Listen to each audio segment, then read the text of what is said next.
Thank you all for coming out today. To my great friend, former Nevada Attorney General Adam Laxalt, to Nevada Republican Party Chairman Mike McDonald, to Assemblyman Glenn Levitt, all my fellow Americans from near and far, it is great to be back in the Silver State. And what a joy it is to be traveling today with a Marine Corps mom, a school teacher, my wonderful wife of 35 years, and the best second lady of the United States this country has ever had. Will you join me in thanking Karen Pence for who she is and all she does?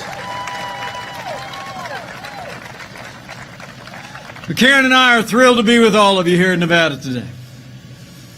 But we're here for one reason and one reason only, and that is that Nevada and America need 4 more years of President Donald Trump in the White House.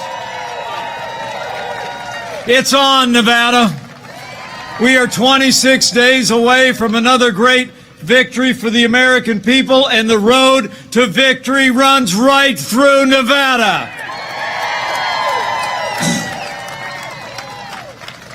Well, I thank you all for coming out today. Karen and I just got back from Utah. Had a little debate with Kamala Harris last night. Some people think we did all right.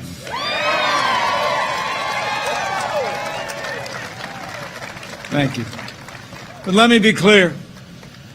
Last night's vice presidential debate was not just a debate between two candidates. I think it was a debate between two visions. Joe Biden and Kamala Harris want higher taxes, open borders, socialized medicine. They want to abolish fossil fuels, use taxpayer funds to abortion. They want to defund the police. And if you couldn't figure it out last night, they want to pack the Supreme Court.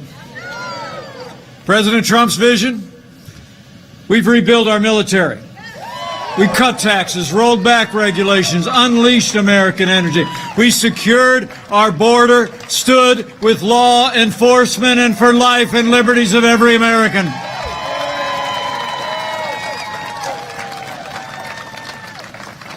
You know, a lot of talk this morning on TV about who won the debate.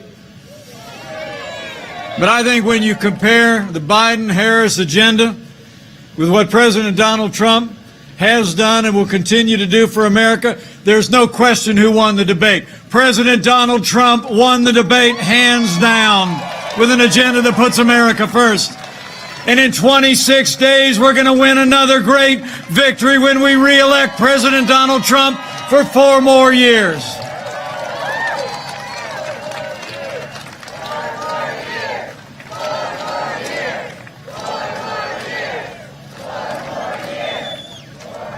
And speaking of winners, it's great to be here with a couple of real winners. A successful entrepreneur, a pioneer in technology, a principled conservative who's represented the Silver State in the Nevada Assembly, and the next congressman from Nevada's 4th Congressional District. Join me in thanking Jim Marshan for his strong and principled campaign.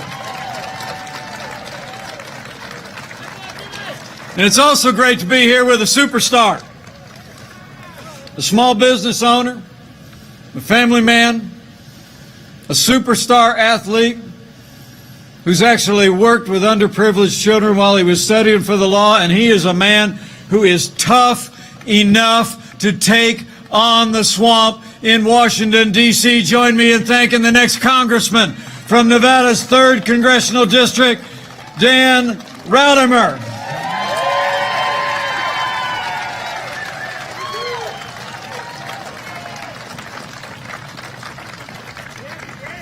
I'm proud to stand here on the President's behalf and proud to stand here with these great leaders. Proud to be a part of a movement. You know, the truth is, 4 years ago, a movement was born. A movement of everyday Americans from every walk of life. Here in Nevada, you believe we could be strong again. You believe we could be prosperous again. You said yes to President Donald Trump. all across this state in 2016. And I know Nevada's going to say yes to 4 more years of President Donald Trump in 2020. And it's because of what we've done. I mean, think about it. 4 years ago, we inherited a military that was hollowed out by devastating budget cuts, an economy that was struggling to break out of the slowest recovery since the Great Depression. Terrorism was on the rise around the world, and we witnessed a steady assault on our most cherished values. But in 3 short years, we rebuilt our military. We restored the arsenal of democracy. And under President Donald Trump, not just as your vice president, but as the father of a United States Marine and the father-in-law of a United States Navy pilot, I'm proud to report we're finally giving our soldiers, sailors, airmen, Marines, and Coast Guard the resources and the support that they deserve every single day. And I know we're standing here about an hour south of Creech Air Force Base and Nellis Air Force Base. And under President Donald Trump, we've actually seen the largest increase in our national defense since the days of Ronald Reagan. So we stood with those who served, but we've also stood with all of you who wore the uniform of the United States. You know, when Joe Biden was vice president, America saw years of scandal at the VA. You remember those days. It shocked the conscience of the nation. Veterans were literally dying while they waited for medical treatment that they had earned in the uniform of the United States. But all of that changed. As you know, here in this state that was battle-born, home to more than 200,000 veterans. Under President Trump's leadership, we've signed the most sweeping reforms of the VA in history, and Veterans Choice is now available for every veteran in America. Would all the veterans who are with us today either stand or raise your hand if you're able? Just give us a chance to say thank you one more time for your service to America. Thank you for your service. So it's been about security. It's been about supporting our veterans. And in our first 3 years, it was about 3 more things. It was about jobs, jobs, jobs. Where Joe Biden wants to raise taxes, President Donald Trump in our first 3 years cut taxes across the board, rolled back more federal red tape than any administration in American history, unleashed American energy, fought for free and fair trade, and in just 3 short years, businesses large and small created more than 7 million good-paying jobs, including 115,000 jobs right here in the Silver State. Wages rose across the board, fastest pace in 10 years, and they rose most rapidly for hard-working, blue-collar Americans. The forgotten men and women of America were forgotten no more. And here in the home of the legendary Hoover Dam, I'm proud to report that we've unleashed American energy like never before. And under the President's leadership, at a time when you hear the other side talking about abolishing fossil fuels, about banning fracking, they got their $2 trillion version of the Green New Deal.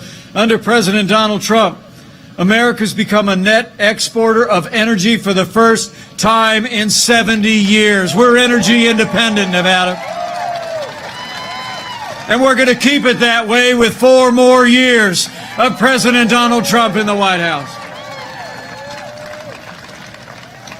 So we've stood for our national defense, our veterans, our jobs, and American energy. And President Donald Trump has stood for the rule of law every single day. This president has already seen appointed to our federal courts more than 215 conservative judges, including Justice Neil Gorsuch and Justice Brett Kavanaugh. And I can tell you, they're all men and women who will uphold all the God-given liberties enshrined in our Constitution, like the freedom of religion, the freedom of speech, and the Second Amendment right to keep and bear arms.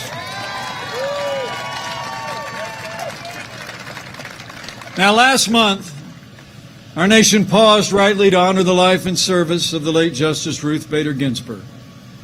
But when the memorials were over, President Donald Trump fulfilled his constitutional duty when he nominated a principled conservative woman to the Supreme Court of the United States of America, Judge Amy Coney Barrett.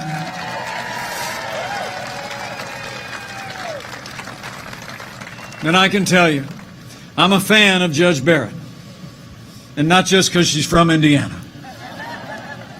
Judge Amy Coney Barrett is a principled conservative who has an inspiring personal story. She comes from the heartland, and she'll bring that commitment to our Constitution, to interpret laws as written, to not legislate to the bench, to the Supreme Court of the United States. So after the Senate does their part, with hearings coming up early next week, their part to advise and consent, I know that Judge Amy Coney Barrett will be Justice Amy Coney Barrett, because Nevada, we're going to fill that seat.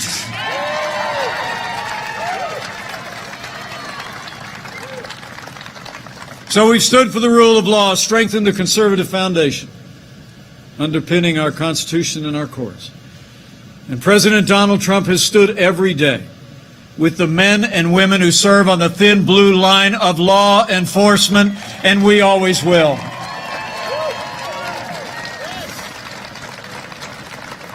President Donald Trump and I know that the men and women who serve in law enforcement around this country are the best people in America, and they deserve the respect of every American every single day.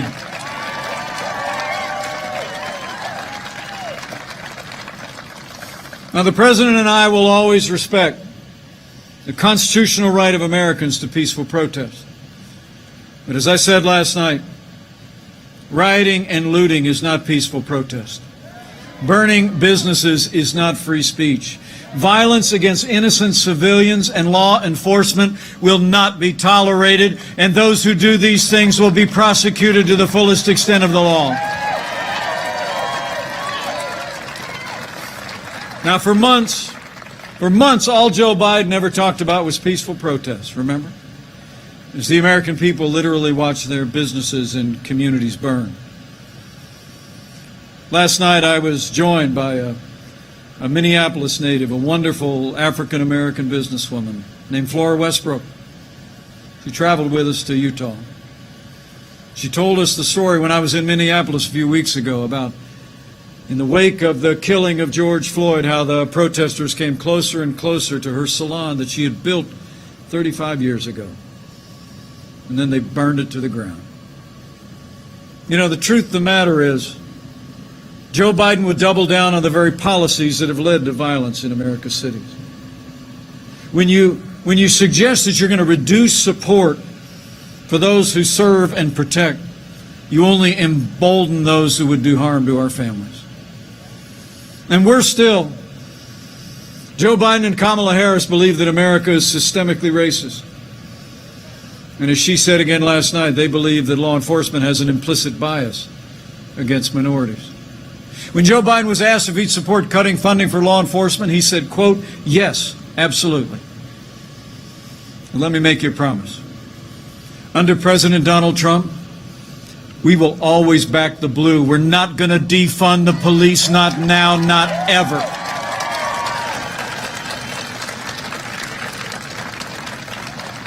President Trump and I know we don't have to choose between supporting law enforcement and supporting our African-American neighbors.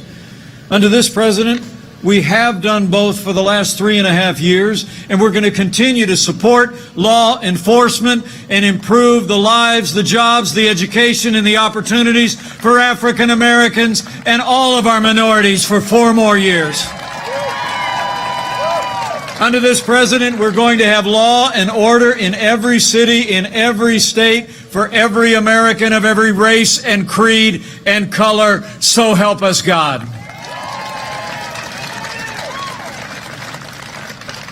You know, it's amazing to think all that we accomplished under this president in those first 3 years. They were years that we had a Republican majority in the United States House and Senate. So right after we make sure we got 4 more years of President Donald Trump, we got to make sure that Big Dan, Rodimer, and Jim Marchant are sent to Congress in a new Republican majority that retires Nancy Pelosi once and for all.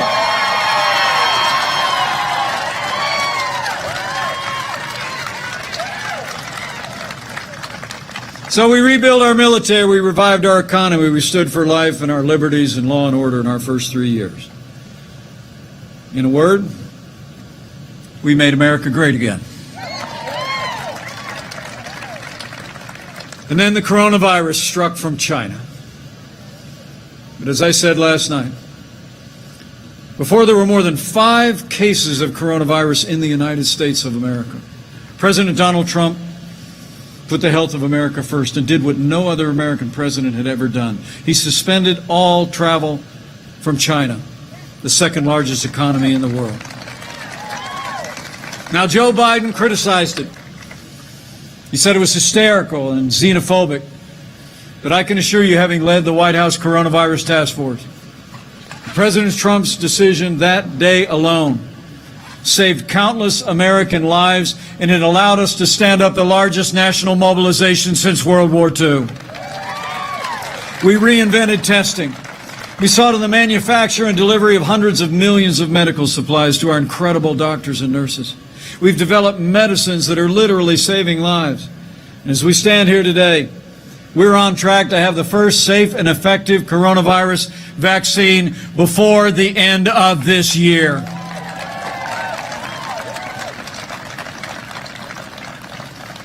And let me just say, on behalf of the President and the First Lady, how moved we've all been by the outpouring of prayers and support for both of them over this past week. I spoke to the President this morning. He's back to the White House, and he and the First Lady are doing great.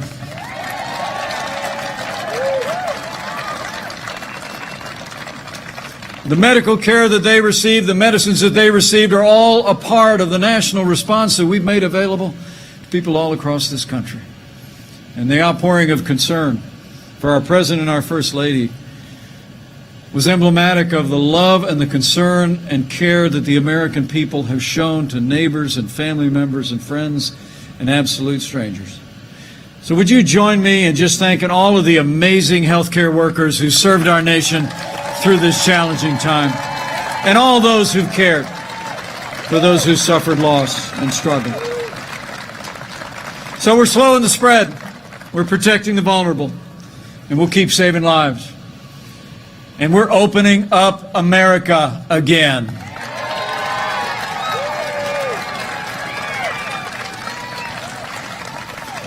You know, with the strong foundation this President poured in our first 3 years, with the unprecedented relief that we secured from the Congress for families and for businesses, it actually literally saved 50 million jobs. Where we lost 22 million jobs at the height of this pandemic, we've already added 11.6 million jobs back to work, including 150,000 people back to work right here in the Silver State. The American comeback is on. We're opening up America, and we're opening up America's schools.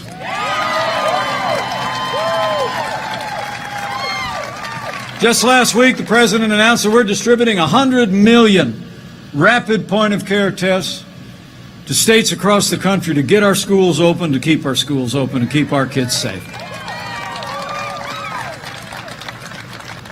So we've gone through a time of testing. But I came here today to say that in 26 days, we're coming to a time for choosing. And the choice in this election has never been clearer. And the stakes have never been higher. It's amazing to think in the middle of a global pandemic, Joe Biden wants to raise taxes by $4 trillion. You heard his running mate, Kamala Harris, say last night that they were going to only raise taxes on certain Americans, but Joe Biden said twice in the debate last week that on day one he was going to repeal the Trump tax cuts. I mean, the truth of the matter is President Donald Trump cut taxes across the board. It gave middle-class families a $2,000 tax break. It increased income and wages by $4,000, and we're going to keep cutting taxes for the middle class for 4 more years.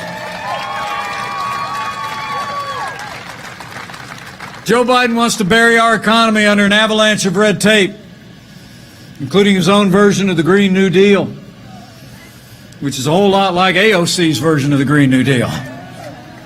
President Trump, he's actually overseen the largest investment in public lands and our national parks in American history, the cleanest air and land in our history, the cleanest water in the world, and we've cut federal red tape and unleashed American energy all at the same time. And we're going to keep doing it for 4 more years. Joe Biden is for open borders, sanctuary cities, free lawyers, and free health care for illegal immigrants. President Donald Trump, he kept the promises he made to the people of Nevada. We made record investments in border security. Mexico is doing more to secure their southern border and ours than ever before. And we've already built more than 300 miles of that border wall on the southern border of the United States. And with 4 more years, we're going to build it all. And when it comes to jobs and trade, the contrast couldn't be more clear. Under Joe Biden, his 47 years in Washington, D.C., we saw deals like NAFTA. You know, in the wake of NAFTA being signed into law in 1995, 60,000 factories closed, and many of those jobs went south of the border and overseas. And Joe Biden never lifted a finger to reform NAFTA. But thanks to the man who wrote The Art of the Deal, America got a better deal. NAFTA is gone, and the USMCA is here to stay. It's a huge win for American jobs and American workers.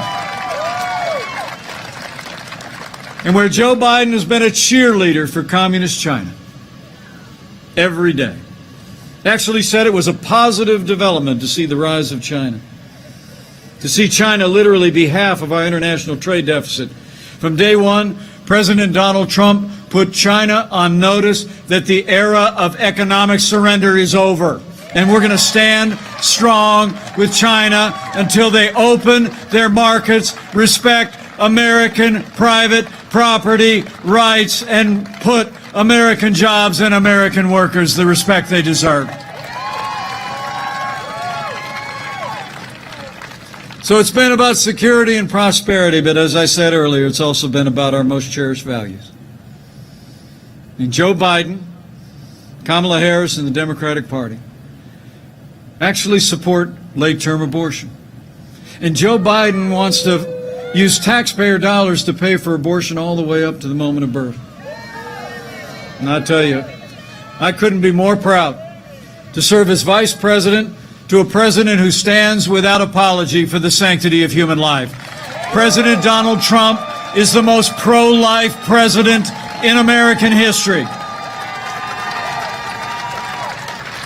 And we will keep standing for life for 4 more years.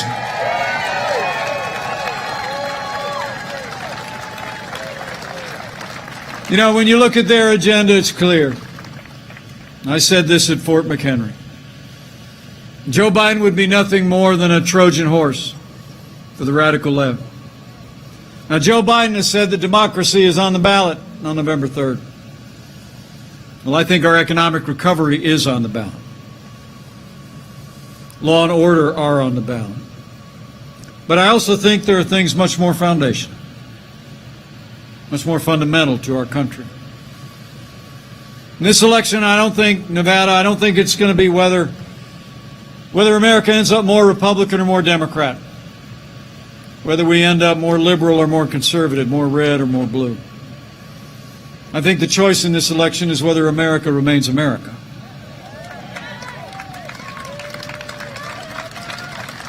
It's whether we're going to chart a course based on our highest ideals of faith and family and freedom and patriotism and the American flag and the Constitution of the United States, or whether we're going to abandon that path and allow the radical left and Joe Biden and the Democratic Party to take our nation somewhere it's never been before.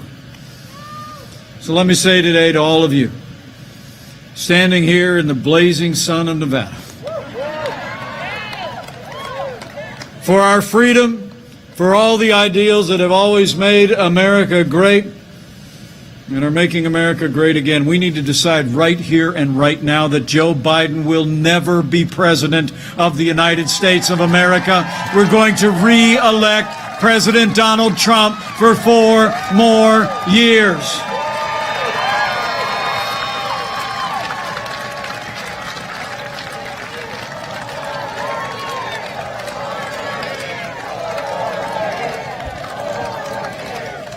You know, you're right. 4 more years means more jobs.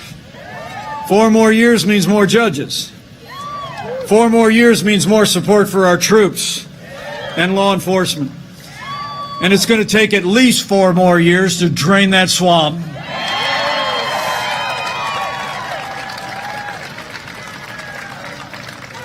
You know, I've served around this president every day for the last 3.5 years. And we've gotten to be very close friends. I've seen him when the cameras are off. And I'll tell you what, Nevada, there's never been a day gone by when President Donald Trump hasn't gotten up and fought to keep the promises that he made to the people of Nevada. Now it's our turn to fight for him. It's on. So I need you to bring it. I need you to bring it. And not just you, but all of hundreds of people that were out on the road when I rolled in today. And freedom-loving people all across the Silver State. I want you to keep voicing your support. Talk to your neighbors and friends at work and at worship about all that we've done in the last 3 years, about the way this president has led us through this challenging year and all that we have yet to do. Go tell the American people that the choice we face. And remind the American people the choice is in their hands. And when you do, have faith. Have faith. You know, I honestly believe a careful study of American history shows every time the American people have been given a clear choice between a future of more freedom and less freedom, they choose more freedom every single time. So go out and talk to your neighbors and friends and have faith that if we present the cause of freedom to them in this election, that they'll stand with us.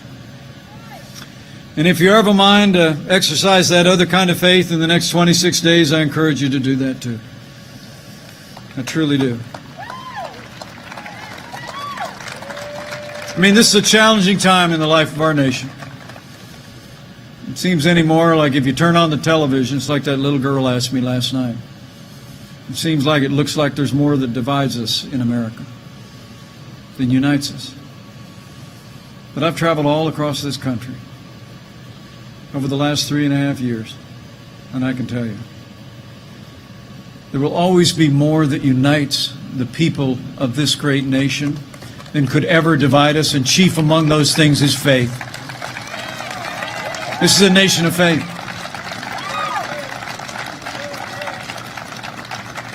And so if you're a person of faith, I encourage you to claim those ancient words that Americans have clung to through much more challenging times than we could even imagine. That if his people who are called by his name will humble themselves and pray, he'll do like he's always done in the long and storied history of this country. He'll hear from heaven, and he'll heal this land. This one nation, under God, indivisible, with liberty and justice for all. So pray for America. It'll make a difference. Thank you.